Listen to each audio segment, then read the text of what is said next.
Good morning. Um, he gives me my best thoughts in bed when I wake up in the morning, and he just gives me the stuff. And so I have thought about this for months and months, but he gave me a way to articulate it that's attractive, that catches me. And this is what he gave me: social somatic power. And I want to talk today about some good examples and some bad examples in the Word that He gives us, and to take that social somatic power honestly and to apply it honestly. These are things that I needed taught as a child. And I want to talk to you about social somatic power. I want to talk to you about the social power that you have and about taking that honestly. And I want to talk to you about every person that I touch today.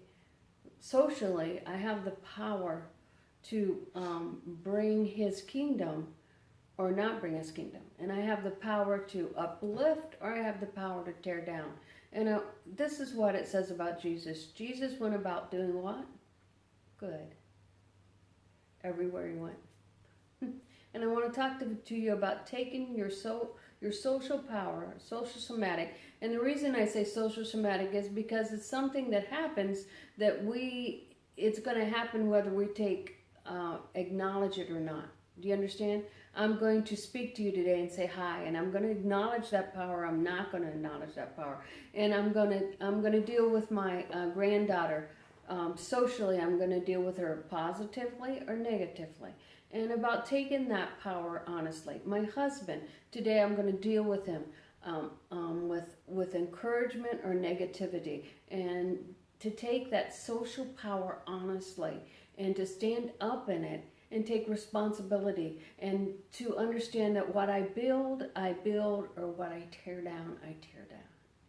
And many people that I know have a lot of social power or a little social power, because people that have a lot of social power are the people that take responsibility for that power and acknowledge that it is power and that we can control our environment and the people around us to have to feel good about our social power or to feel negative about our social power, even in how we deal with conflict. You know, either I can go to my husband and I can roar like a crazy lion, or I can say it gently with kindness and love. And everything can be dealt with, but everything can be dealt with kindness and gentleness. And the more I deal with kindness and gentleness with everyone, even in the tricky spots, the more I am Christ-like. Jesus went about doing good and about taking that power honestly and applying that power in a positive fashion so that we can bring growth to every person we touch. Jesus went about doing good. Now Saul, he took his power and he made it evil. Now I know a person intimately, they've passed now, but they had a lot of social power. And that person played everyone they were around. And to them it was a tool to use and to manipulate and to conquer and to get what they wanted.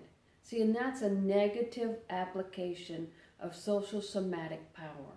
And I want you to take it today and understand and apply it so that you have your social power and you apply it with good intent. Because this is the one area in our life that our intent matters. You don't manipulate. You don't do it to get what you want. You apply your power honestly, and you apply your power with integrity so that the person walks away understanding you just had their good at your best. Social somatic power. I love that. How do you apply your social power? And to look at that honestly, and as adults, standing up in the maturity and say, I'm going to apply my social power today. I'm going to apply it with gentleness. I'm going to apply it with kindness. I'm going to apply it with healthy health. And even when I have to deal with something, I'm going to deal with that in great love. See, Jesus went about doing good. And that's our example. We are to go about doing good.